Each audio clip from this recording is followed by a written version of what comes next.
What's up, everybody? Welcome back to the Pack a Day podcast. I'm your host, Andy Herman. You can follow me on Twitter at Andy Herman NFL. You can follow the podcast at Pack a Day Podcast. More importantly, my two amazing guests, the one and only Alex Strofe. You can follow him on Twitter at Alex_Strofe. And my best podcasting partner of all time. I'm just kidding. Maybe you are, maybe you're not. Never know. At Perri Goldstein. You can follow her on Twitter at Perri_Goldstein. Perri, Alex, how the heck are you doing? Not so good after that. I got to be honest. That one hurt. That one hurt, Andy. You just knocked Alex down a peg a little bit. It's like the Dorothy at the end of You're My Favorite, Scarecrow, as the lion and Tin Man are standing right next to her. But yeah. Perri, how are you? I'm good. It was a Packerless Sunday, so a little bit weird, but at the same time kind of nice to watch Red Zone and not really be that stressed out.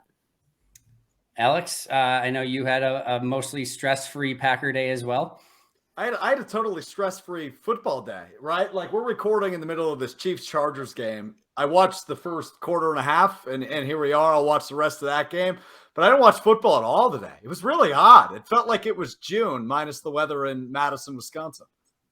Interesting. I think Perri and I were both partaking in a lot of NFL Red Zone, and as you mentioned, taking in some Chiefs Chargers as well. I'm just so over it, Andy. Like, I'm still front. I was at the game on Thursday. You know, had a couple brews, was enjoying myself again, minus the weather.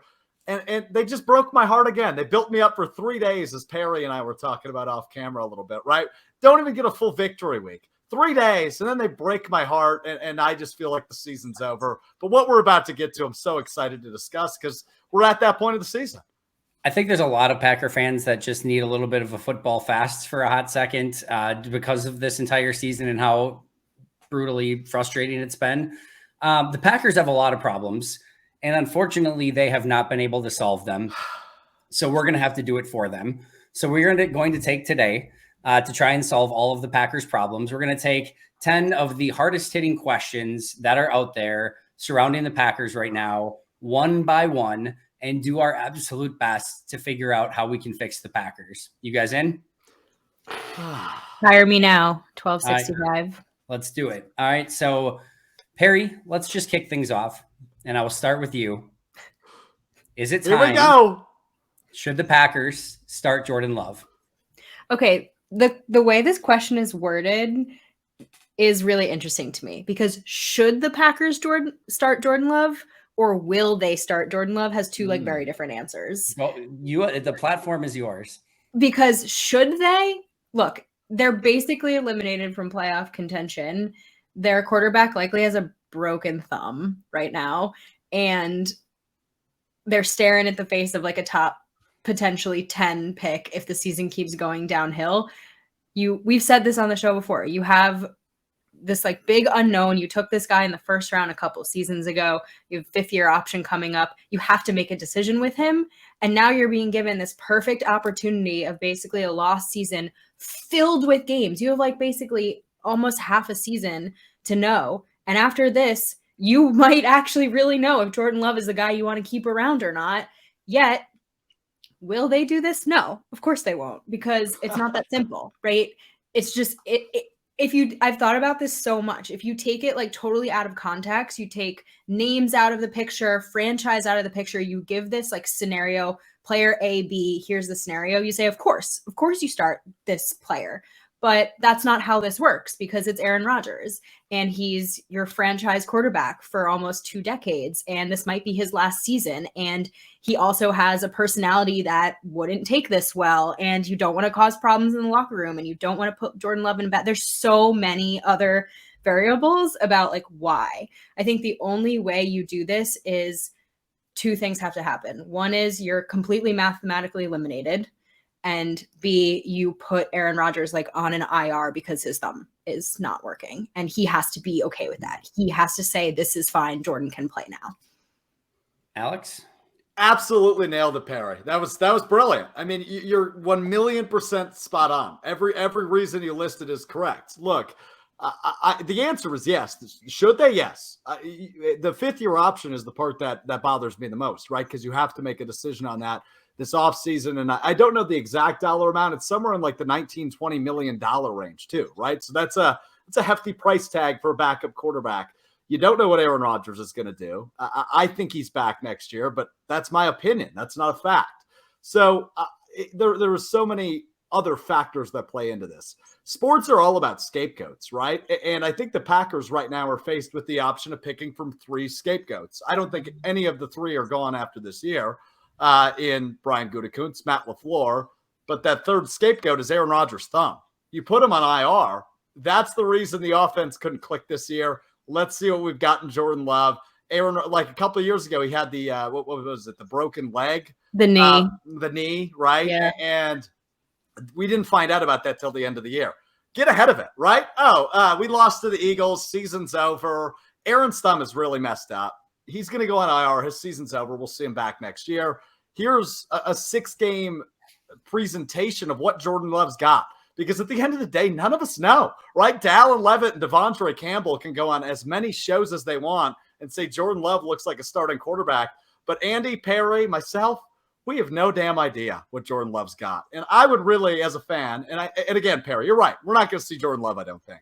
But should we see Jordan Love is the question. My answer is 1,000,000 times yes. I think we do, right? I think but it's not going to be as much as maybe he should be playing. I think maybe last 2 games or the third and second to last game, and you get Aaron Rodgers in the last game because maybe it's his last game. And there's going to be a time where we get him. I just don't think he's going to play as much as he should.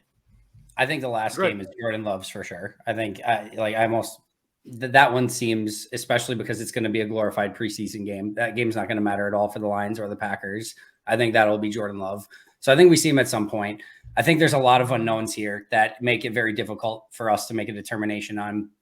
The first is how hurt actually is Aaron Rodgers? Is the thumb actually broken? I know Big B, for those who are out on Twitter, reported that when he was at Lambeau and had the opportunity to talk to Aaron, that he had said that the finger was broken. I have no reason not to trust that. But if the finger is legitimately broken, yeah, then maybe you actually have a out to say, Aaron, we got to shut this down. Your thumb's broken.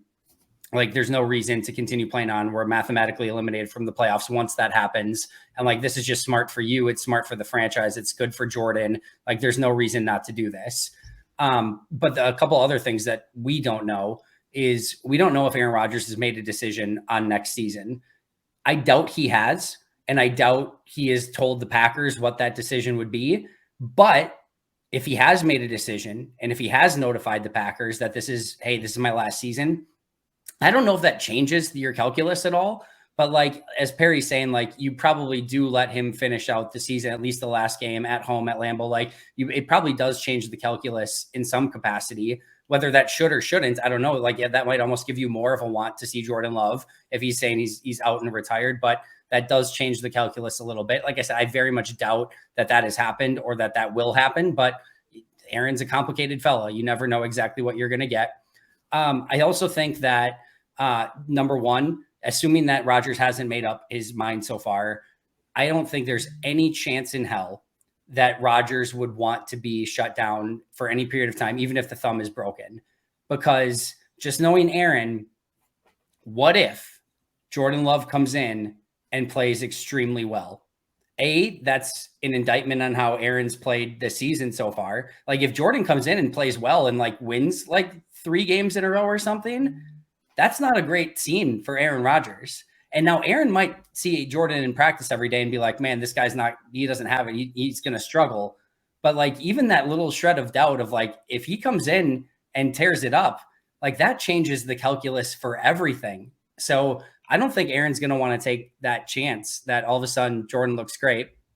We lost Alex somehow. That's okay. Do you think that's actually a factor that he's thinking about?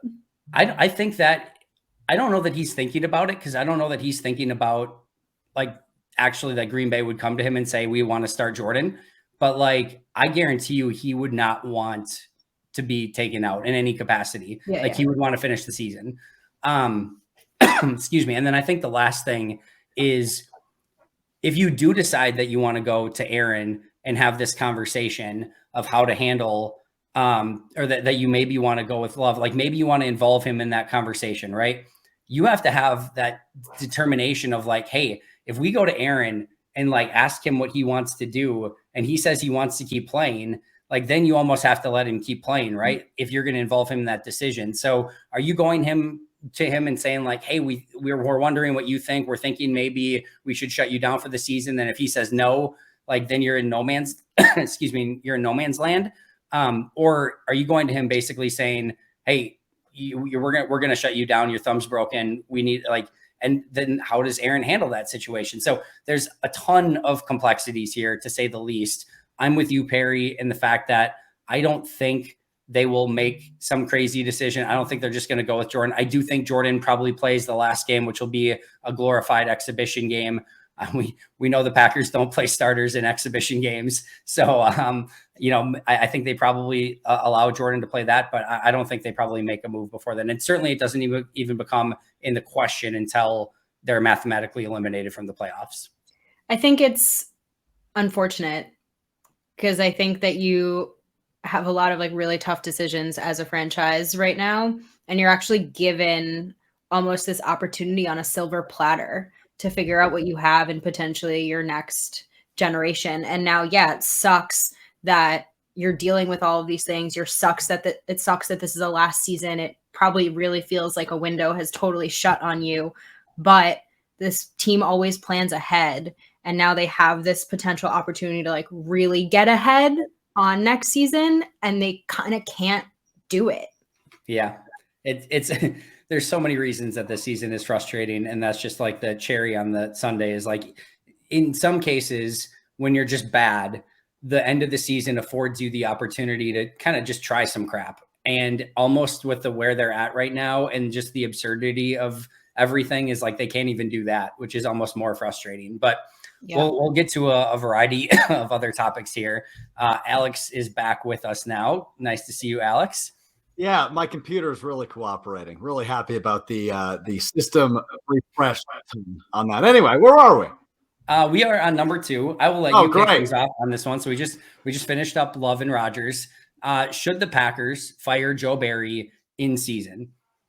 Okay, so that changes my answer. In season, probably not, because I mean, unless you want to do an internal promotion, I think at the end of the season, the answer is yes, though, right? I think you're at a year and a half of a sample size and what you've gotten in return, right? The return on investment has not been worthwhile. I always say, because I'm in Madison, right?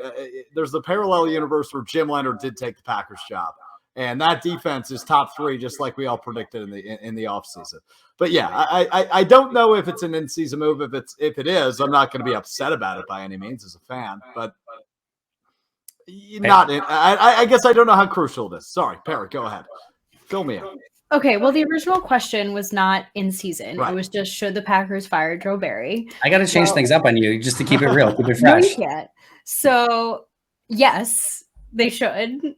And I would say that I've been a Joe Barry defender for longer than the most of Packers fans. So the fact that I've like flipped on this at this point, I think it just shows. But how can you watch this Titans game and watch how soft these DBs are? Like, you look at Ja and Rasul and the safeties, and you're like, these are aggressive, athletic men who want to play hard. Even when they're losing, they don't care. They're out there with their celebrations. They're picking off Ryan Tannehill, like trying to keep the game alive. And then you're watching like a very mediocre, not good, like Robert Woods is their number 1, and he has like 220 something yards going into this game. And you're playing such soft zone. And like at that point, I'm just like, we can't do this anymore. I look at this defense and I'm like, there's too much talent here and they're not being utilized. And you can tell the players are starting to turn on him a little bit too externally, which means the ship has sunk.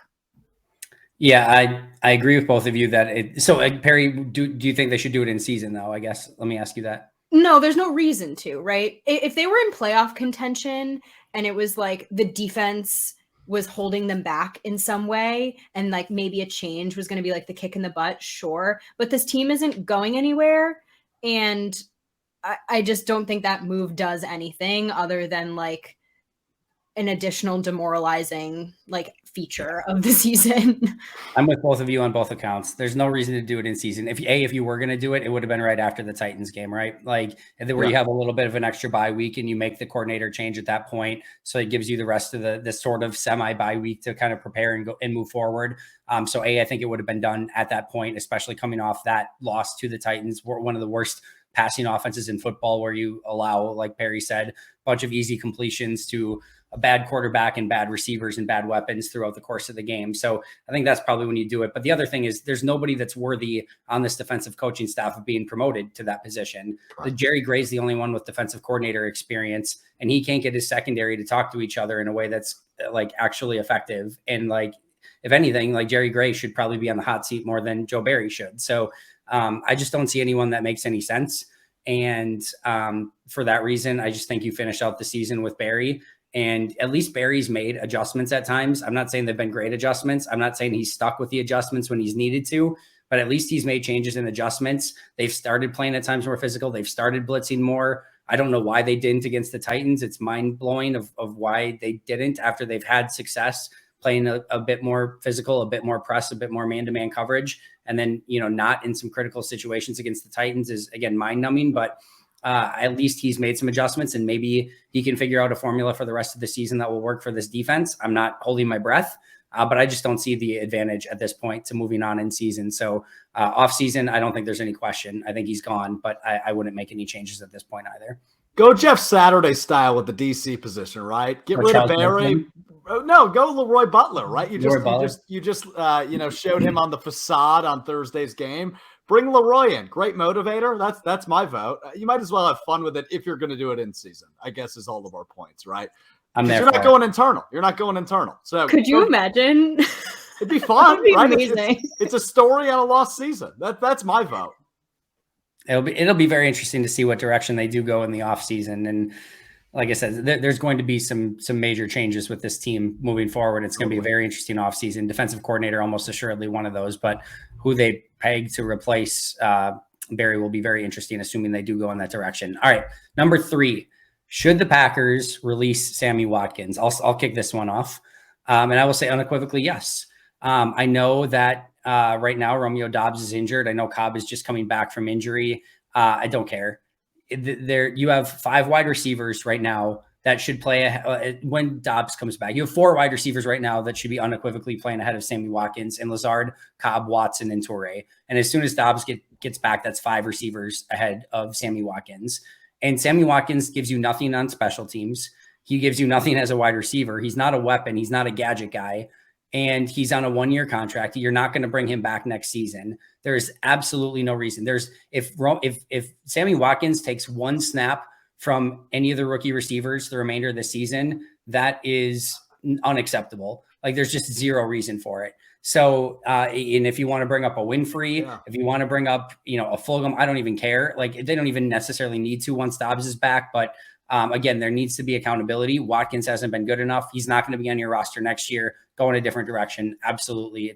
And again, I should state with all of these, nobody is cheering for anyone to get cut or released or fired. That's not what we like talking about. That's not what we get excited about.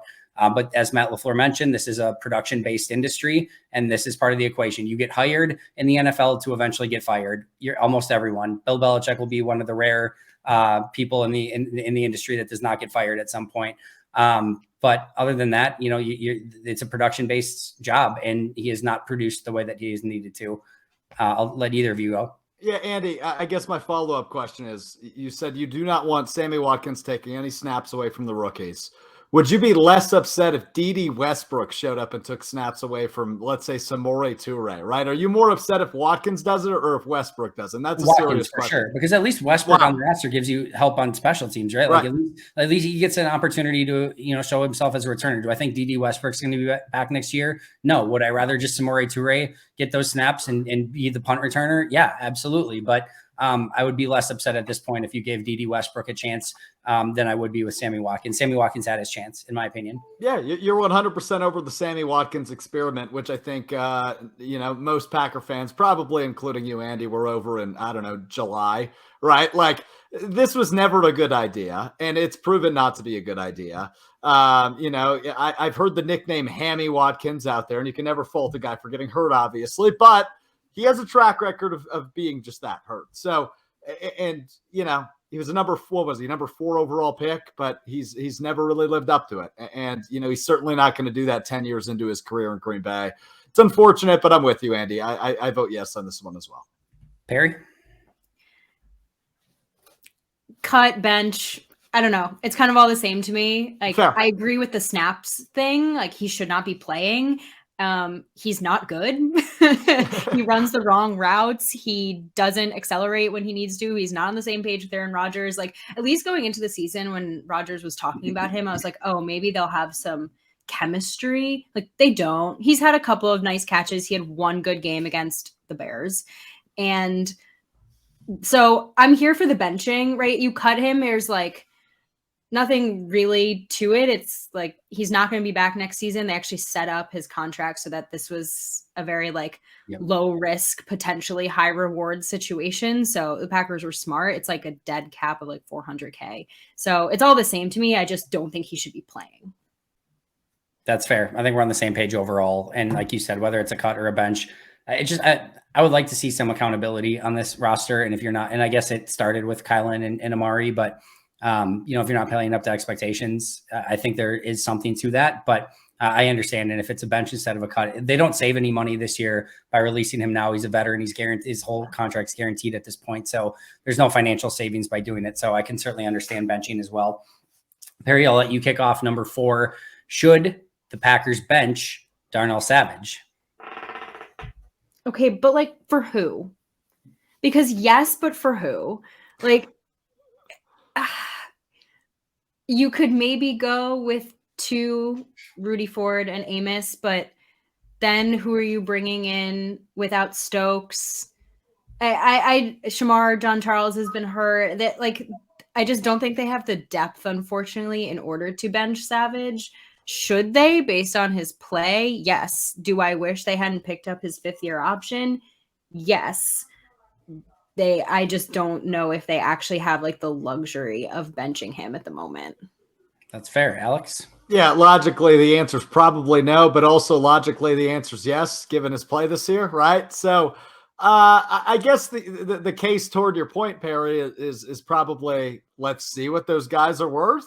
I guess long term, if there's maybe a diamond in the rough there, because we don't know what a lot of those guys are capable of, but at least in a starting basis. So I would say yes. I mean, he's looked lost several times this year. He's missed tackles several times this year. Darnell Savage has maybe been the biggest thumbs down of the defense this year, besides the aforementioned Joe Barry. That would probably be my vote. So I go yes. It makes me so sad. I was so excited when they drafted him. Totally. He has he was such a moldable ball of clay, so athletic. And I was so excited when they finally moved him into that slot role, because I felt like he played the most snaps in college in the slot. It seems like where he's the most comfortable. And I don't know if maybe they had done this move earlier, if he's just already unfortunately learned so many bad habits that he can't unlearn, that it's almost too late. But maybe the rest of the season they can just stick him where he's been playing best and kind of see if there's any development. I don't know. So I'm torn on this one. Barring some trade in the offseason where they probably would have to give up a draft pick to get off of his contract, honestly. I don't think he actually has net value at this point. Barring something crazy, Darnell Savage will be on the roster next year. And with that in mind, he's actually one of the few secondary players that you can say that for. Adrian Amos will not be back next year. I can almost guarantee that. You've got Keyshawn Nixon, who is an unrestricted free agent, who may or maybe they bring him back, but he's unrestricted. Dallin Levitt will be unrestricted. Rudy Ford will be unrestricted. There's no guarantee that any of those guys will actually be back on the roster. So a part of me wants to say you know what? at least bench him for a game and just put him on notice to be like, hey, you're not just guaranteed this spot. And maybe that like wakes him up, and maybe that's what he needs. But at the same token, and part of me wanted to say, in fact, I had it written down in my notes, like, yeah, bench him the rest of the season. Like that's what he's earned so far. Like put Nixon in nickel, put Ford and Amos at safety, bring Jonathan Abram in and dime. If you want, Abram also will be an unrestricted free agent. And then once the season's totally over, yeah, if Shamar is healthy, bring him in. Maybe you get a look at Tariq Carpenter and some of those guys. But for the time being, Savage is actually, like I said, one of the ones that you can actually probably legitimately pencil in is on the roster next year. And maybe, he's only played 2 games in the slot. Maybe he just needs a few more games in the slot to be able to pick that up. So, there's a world where Rasul on the outside, Jair on the outside, I guess, Stokes is back. So I don't know what you do next year, but, where maybe Savage is your dime, corner guy, like who knows? So I guess the fact that he's going to be on the roster next year, like, let's keep those communication, let's try to get the communication issues fixed, because we know that a lot of the, like Jair, Rasul, and Savage are probably going to be on the field. So let's get it fixed now instead of it being an issue early next year. But man, I want to say yes, but I don't know that there's actual upside to doing that. All right. Fair enough. Number 5, Alex, I'll start with you. Should the Packers release Mason Crosby? And I'm going to add the caveat here again, right now, in season. Should the Packers release Mason Crosby?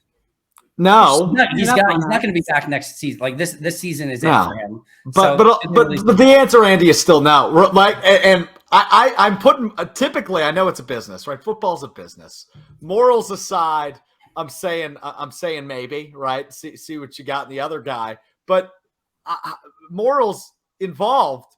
Let him retire. Let him go out, quote unquote, on his own, his own say.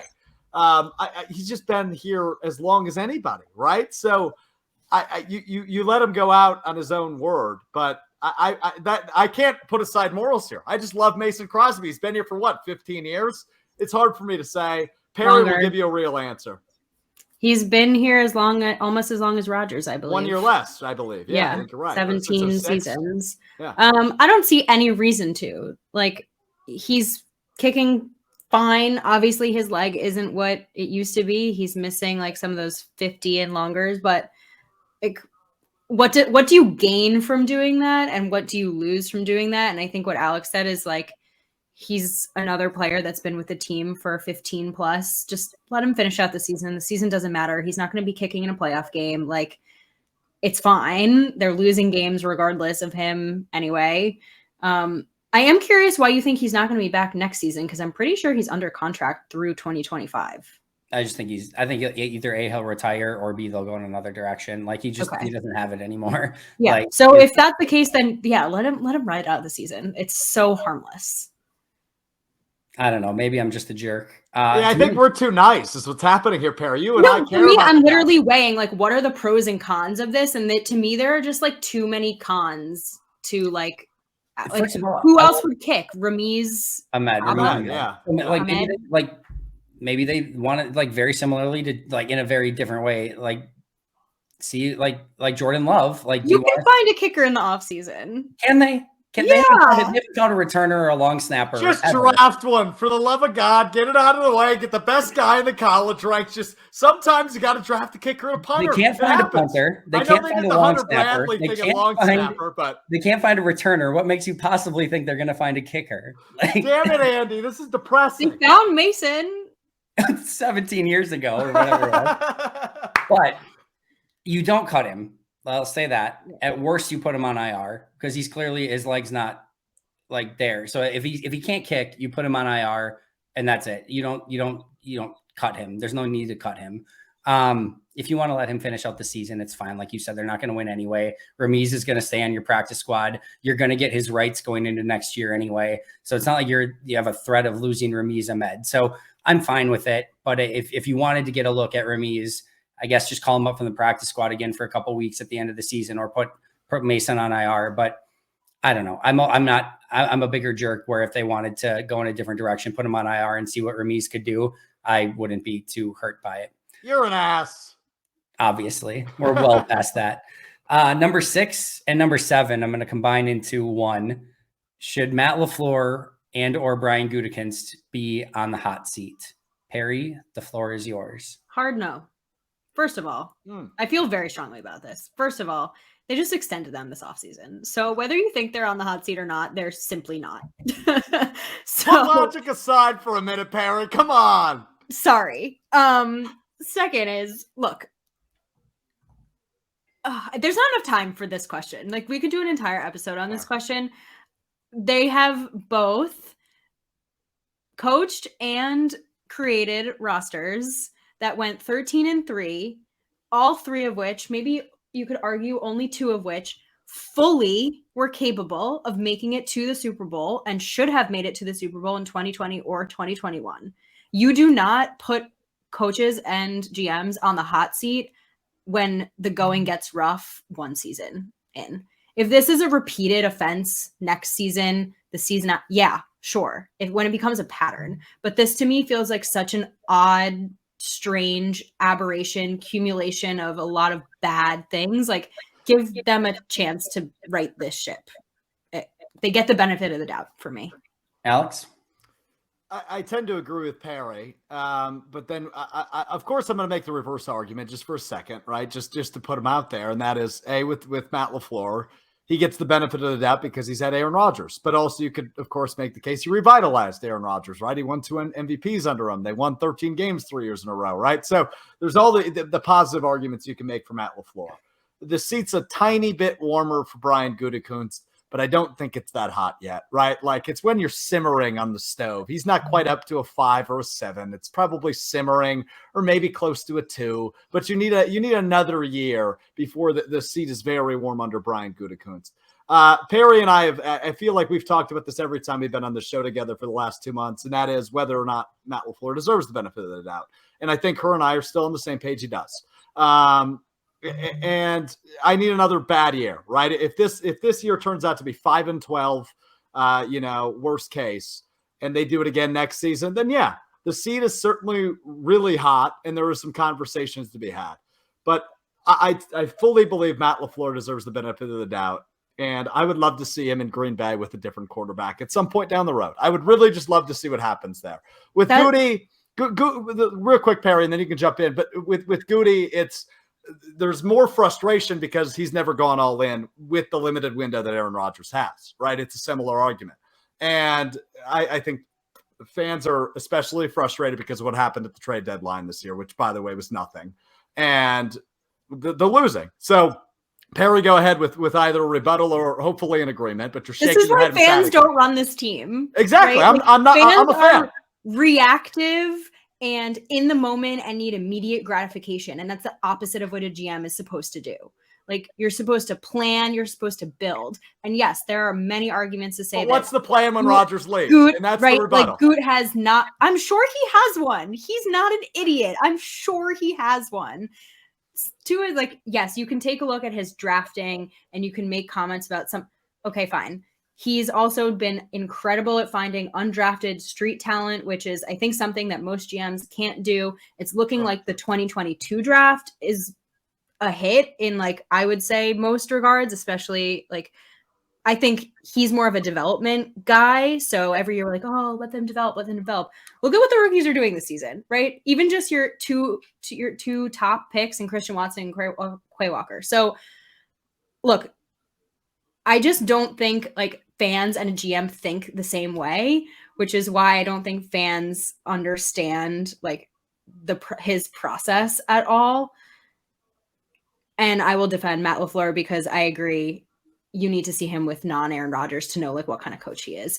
And I'm not saying that Aaron Rodgers carried Matt LaFleur or vice versa. I think it's impossible to like separate the two when they've been so successful. It's a chicken and the egg sort of situation. You have to like, eventually you'll separate them and you'll see what kind of coach Matt LaFleur is when it's Jordan Love or whomever else. And then you make a decision. Well said. Okay, I'm done. It's 20 degrees in Green Bay. Matt LaFleur and Brian Gutekunst just got in the vehicle and they turned on the ignition and they're just like, oh, does this car have seat warmers? That's where things are at right now. It's still icy cold.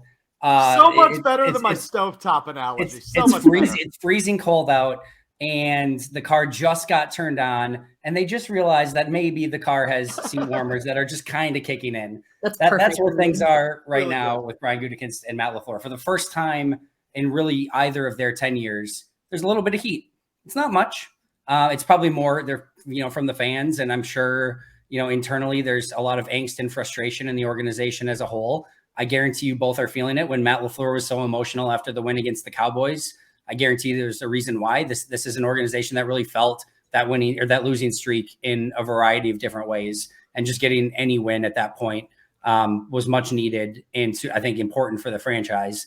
But where things go from here for the remainder of the season and going into next offseason and next season, it started, like I said, there's a little bit of heat for the first time on either of them. And it's going to be interesting to see how the entire organization and how both Gutekunst and LaFleur respond to that. And I think that's going to be a huge thing to keep an eye on for the remainder of this year and certainly this offseason. But there's 0% chance either of them go anywhere this offseason unless Brian Gutekunst pulls something where he's like, you know what, I want to spend more time with my family and like something crazy or whatever. But there's no chance either of them get fired. And like I said, it's just mildly heating up at this point. All right, number 8. Should the Packers start Devontae Wyatt for the remainder of this season? I'll kick this one off. Whether it's start or not start, I don't care as much, but he needs to start seeing about 30 some snaps per game. I don't really care if he's in on the first play or on the last play, but that snap count needs to get above 30. I've got like 5 defenders, I think, that are actually graded in the positive this season. There's not many of them.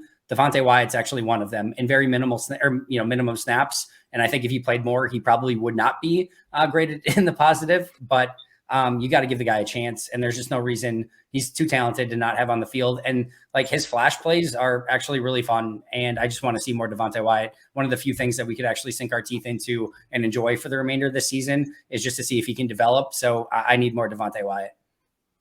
I knew you put this on here for a reason. It just felt like a very random question in the grand scheme of these, and it's simply because you want him to play more.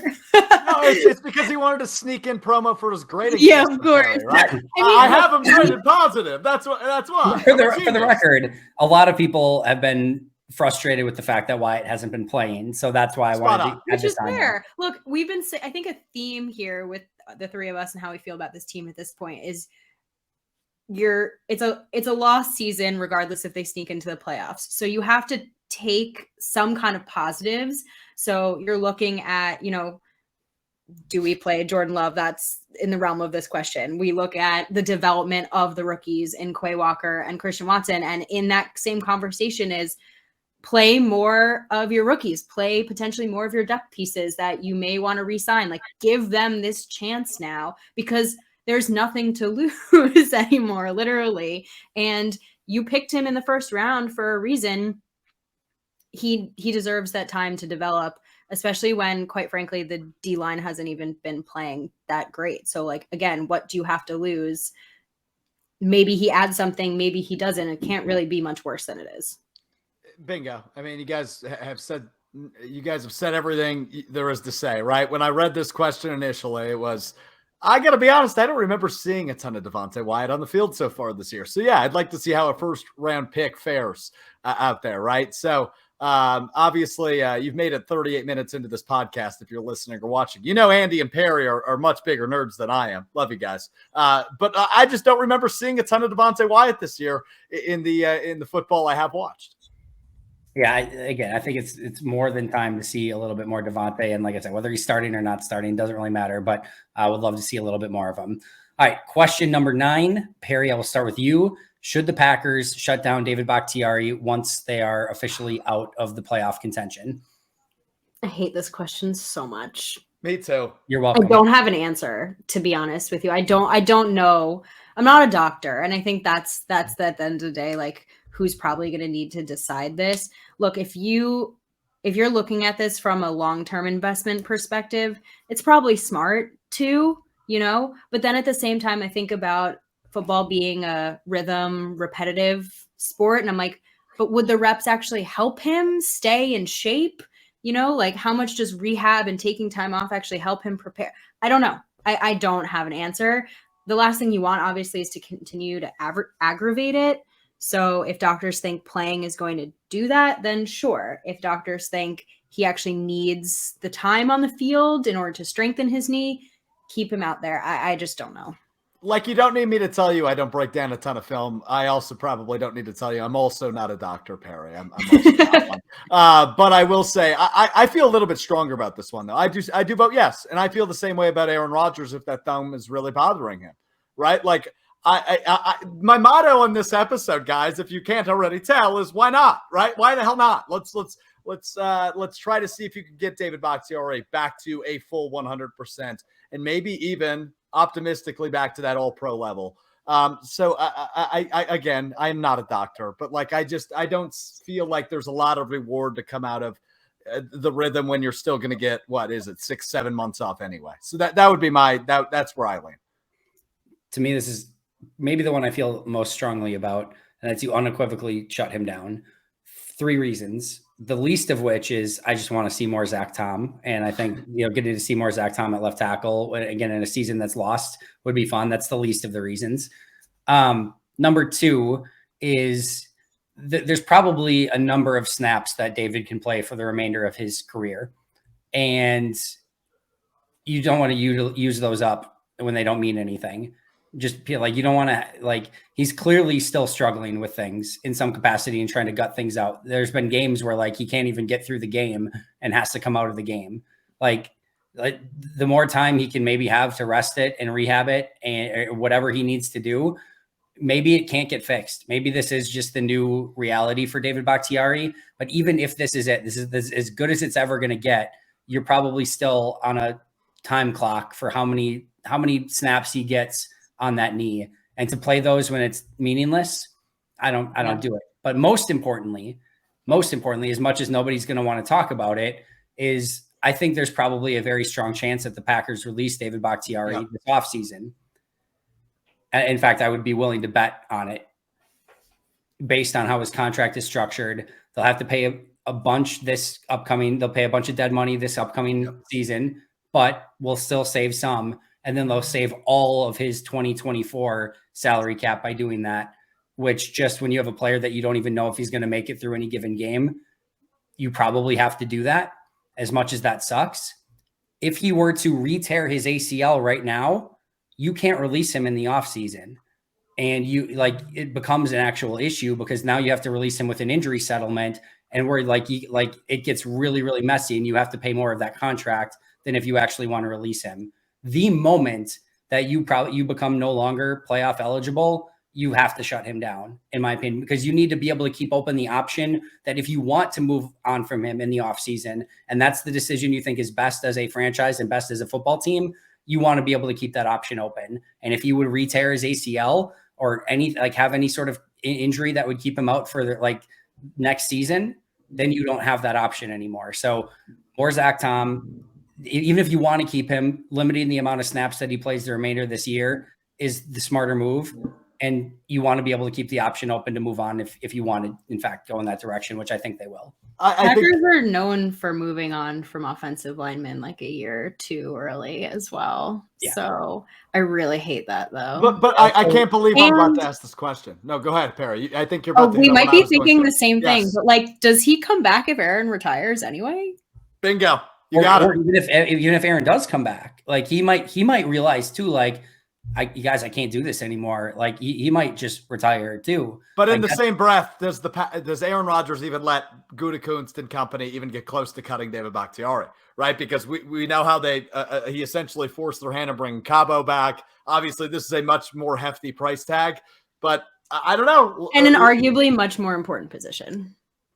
I totally agree with that. I don't even know if it's an argument, but if those listening are not getting the gist yet, that this is all of this is extremely complicated and extremely messy and extremely gross. The contract that was given to Rodgers and the amount of pull-in power that he has may affect your ability to want to be able to move on from Randall Cobb, David Bakhtiari, to be able to get a look at Jordan Love.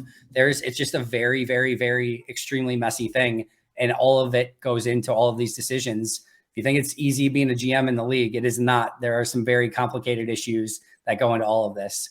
All right. He would still have a dead cap of like 23 million. Massive, yeah. But how much is his salary next year? Like 26, right? Something like that. His cap hit is 29. Yep. So the 23 dead hit would come off if they wanted to do it all next year. The 23 dead cap would come off all next year. They would actually save $6 million in cap from releasing him next year. And then in 2024, his 20 some million, whatever it is, I'm not looking at it, but all of that would be saved. They wouldn't owe a penny of that in 2024. So they actually save like 1.4. So they actually save like 27 million overall. This sucks. This sucks. Yeah, I hate this so much. I know. You're welcome. I'm glad everyone's listening and enjoying this podcast. Andy Perri, didn't I tell you guys I might break out into tears? Make sure to subscribe and like the podcast. We are going to need it. I promise.